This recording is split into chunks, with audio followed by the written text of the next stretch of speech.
Alô, grupos pequenos da Primeira Igreja Batista. Durante a semana eu estive em contato com os pastores, indagando se a gente deveria continuar com as lições.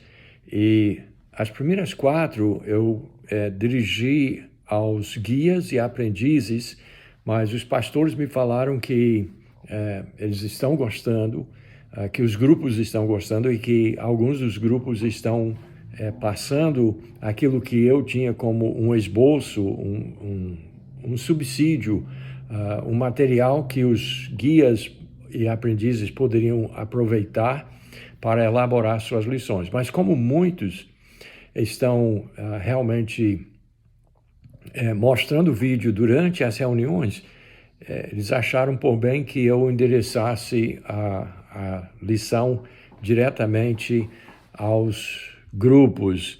E daí, então, eu vou acatar, vou fazer isso que eles recomendaram. E nós vamos, então, preparar mais uma liçãozinha para os grupos pequenos, para as lições dos grupos pequenos dessa semana. O nosso mês Jesus Meu Rei está chegando ao fim e daí então nós vamos, mesmo assim, nessa última semana, que vai ser a última semana do mês e já entrar em um outro mês, mas nós vamos preparar mais uma lição, mas na mesma linha das lições que a gente trouxe para o Jesus Meu Rei.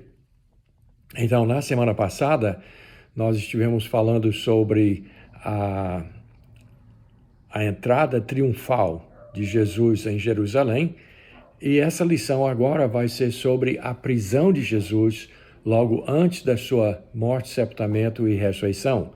E aí, no mês que vai entrar, então nós vamos ter a chamada Semana Santa e nós vamos ter um fim de semana muito bacana com teatro e estudo, exame numa sexta-feira da morte de Jesus, no sábado os discípulos enclausurados com medo enquanto Jesus está no túmulo e depois no domingo celebrar a ressurreição de Jesus.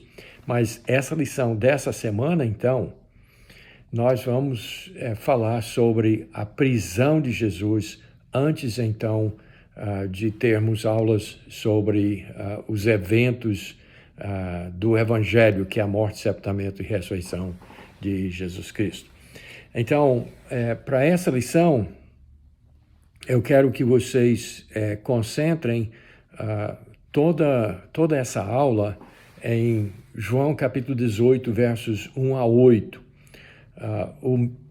A mesma lição vocês podem encontrar em Mateus capítulo 26, versos 47 a 56, Marcos capítulo 14, versos 43 a 56, se não me engano, Lucas capítulo 22, 47 a 54.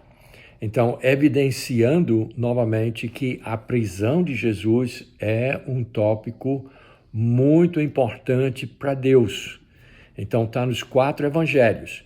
Só que nós vamos concentrar em João capítulo 18, versos 1 a 8, porque nós temos uma riqueza de detalhes e um ponto muito importante a ser enfatizado, que é justamente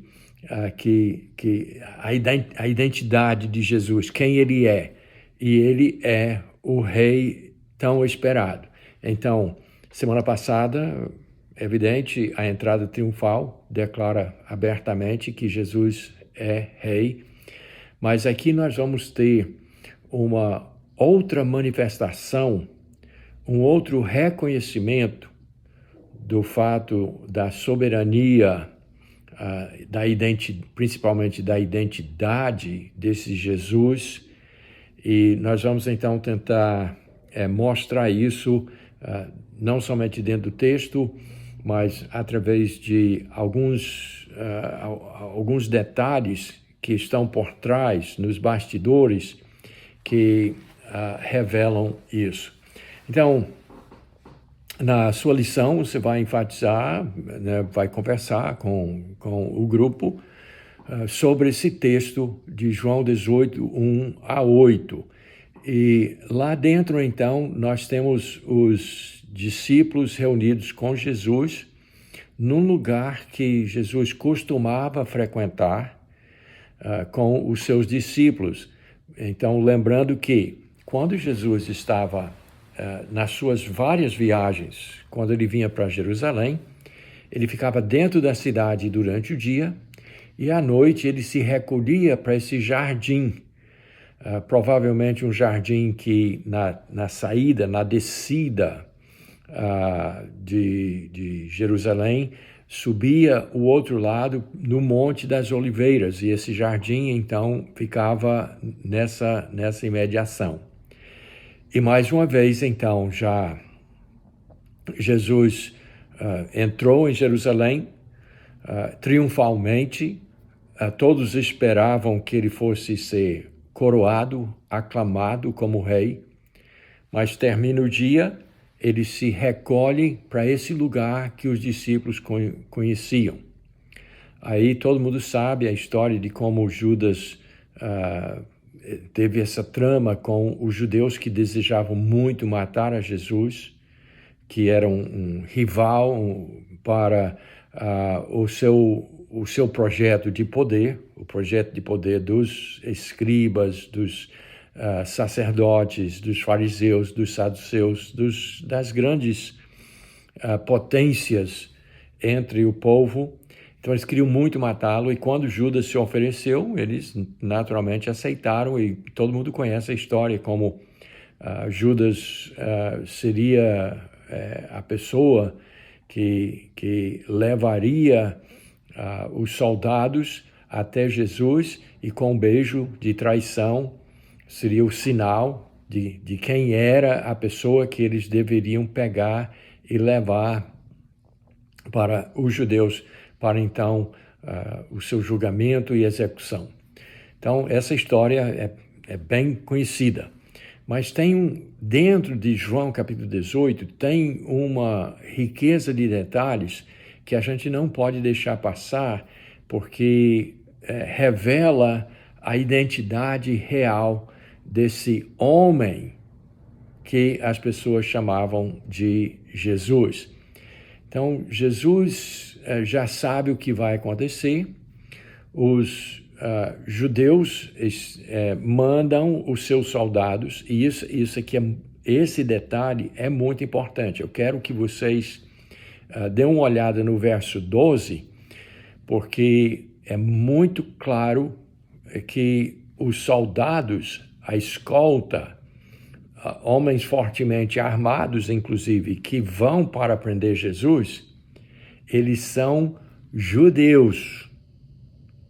E por que isso é importante? Porque muita gente pensa, e até nos filmes e tal, mostram como que fossem soldados romanos, mas não são. Os soldados que vão prender Jesus são judeus. E a importância disso se encontra quando, então, vem essa turba com as suas espadas, com as suas lanças, com seus escudos e com as suas lâmpadas, né? Porque é de noite. Quando essa turma chega, não são soldados romanos, que soldados romanos não vão saber nada de Jesus. Talvez eles tenham ouvido algum boato, alguma coisa, mas eles não vão ter um vínculo com esse homem que é Jesus. Mas já esses soldados que, da parte dos judeus, vêm para prender Jesus, então eles estão aproximando, é um grupo grande, guiados por Judas, que sabe o local onde encontrar Jesus, porque ele já esteve lá muitas vezes com Jesus. Aí Jesus, a Bíblia diz, se adianta. Jesus se aproxima da turma e ele faz a seguinte pergunta: a quem buscais? Então é uma questão de identidade. A quem buscais? E eles, então, eles respondem de uma forma natural a Jesus de Nazaré, a Jesus o Nazareno. E isso revela que eles estão esperando prender um homem qualquer, porque o nome Jesus é o mesmo nome que vem a raiz do nome José e de Josué, do hebraico, da língua deles. E então Jesus pergunta, a quem buscais? Quem que vocês procuram?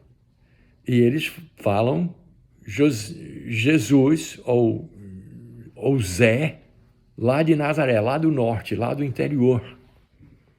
A gente procura um matuto qualquer, um homem qualquer, uma pessoa qualquer. Essa é a resposta deles a Jesus de Nazaré.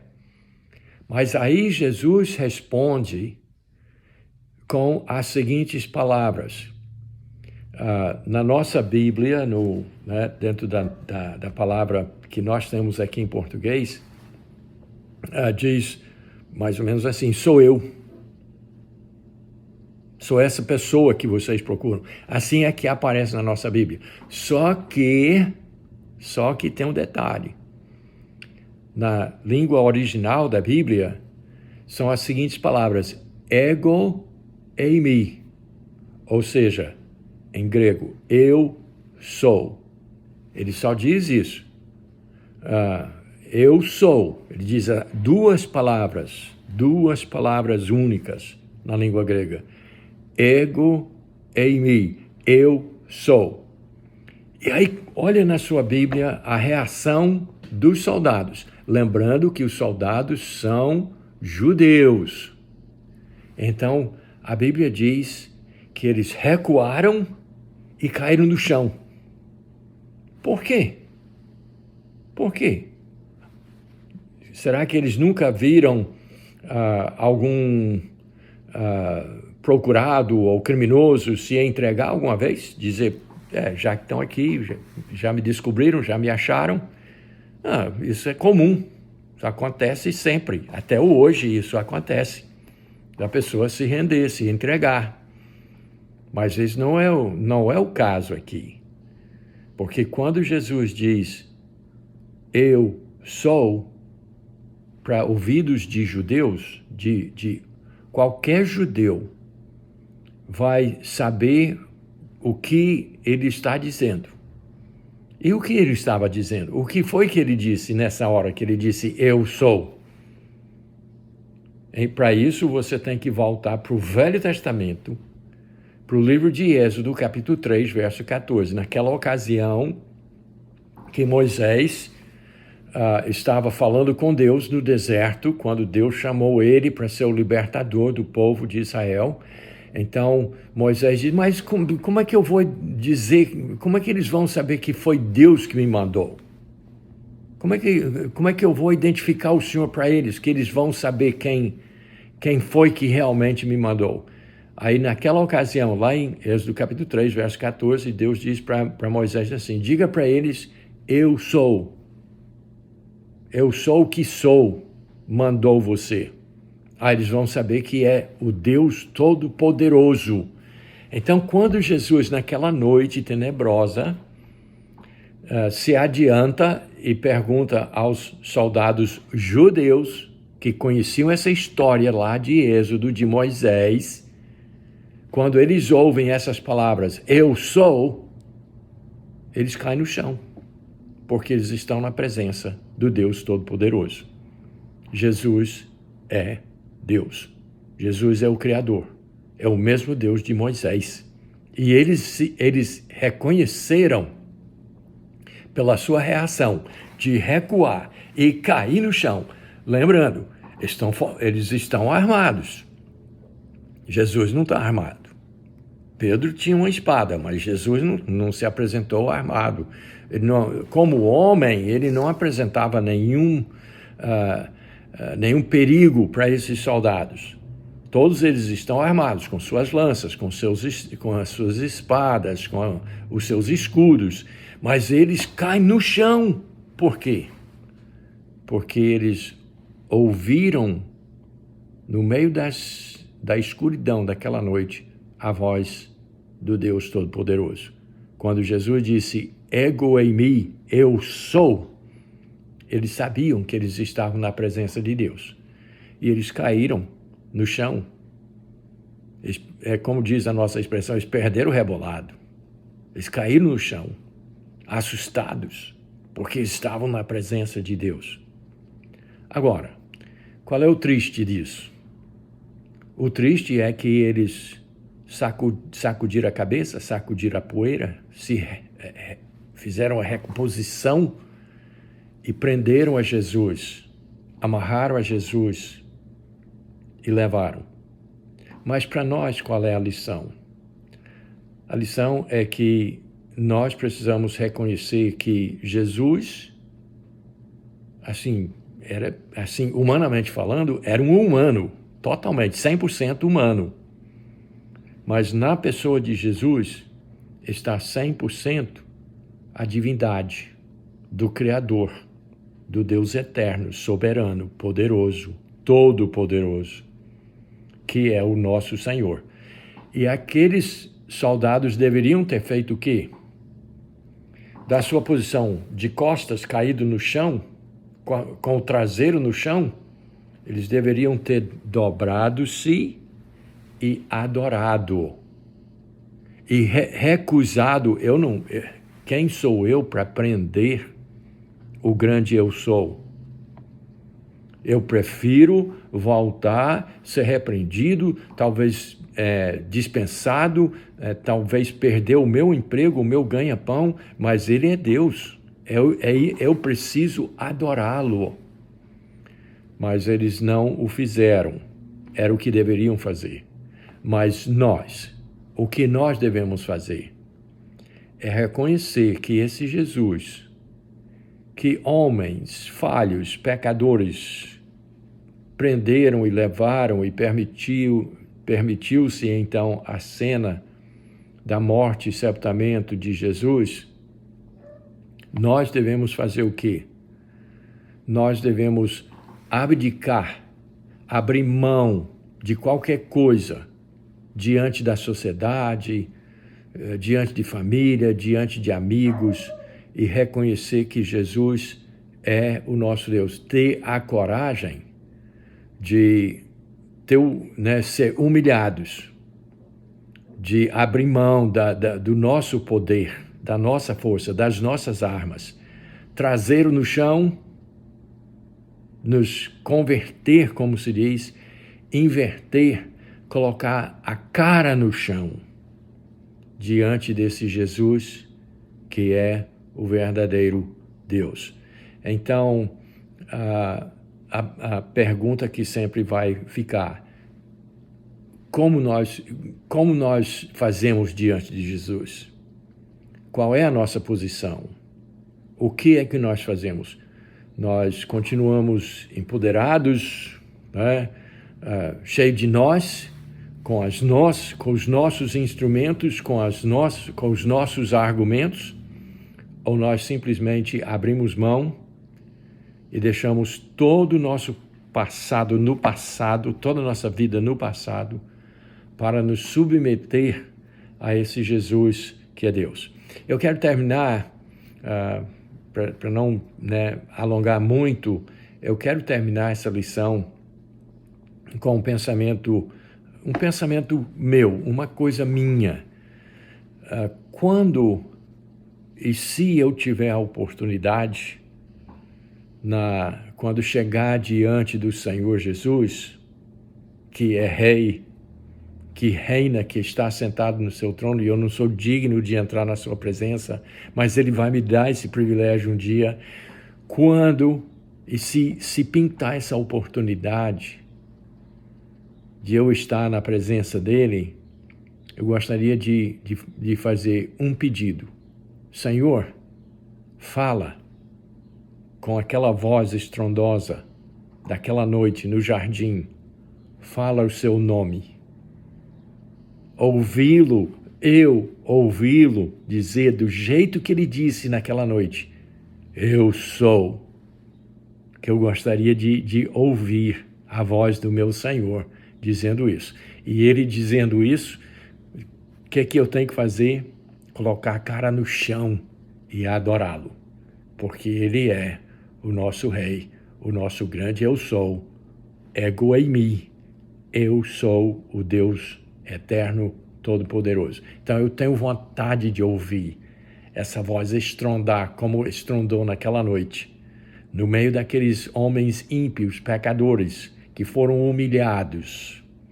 Eu quero ouvir, se Ele assim o permitir. Não sei você, mas esse é um pensamento meu, uma coisa que eu tenho vontade de experimentar quando chegar na eternidade. Então, Deus abençoe vocês, boa lição, aproveitem, reúnam, estejam juntos, compartilhem a palavra e que Jesus seja o eu sou, o grande rei de sua vida. Deus abençoe e até a próxima semana.